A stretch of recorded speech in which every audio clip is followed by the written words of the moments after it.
నిన్నైతే ఇడ్లీలు చేసాం కదా, మేము ఆల్రెడీ వీడియో అప్లోడ్ చేశాను. దాంట్లో కొంచెం పిండి మిగిలింది.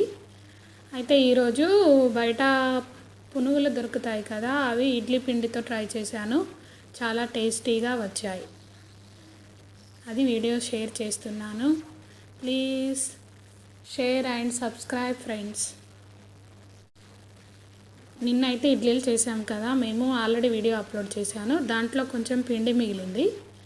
అయితే ఈరోజు బయట పునుగులు దొరుకుతాయి కదా, అవి ఇడ్లీ పిండితో ట్రై చేశాను.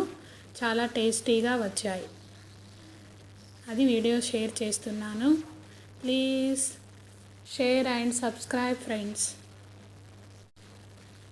నిన్నైతే ఇడ్లీలు చేసాం కదా, మేము ఆల్రెడీ వీడియో అప్లోడ్ చేశాను. దాంట్లో కొంచెం పిండి మిగిలింది.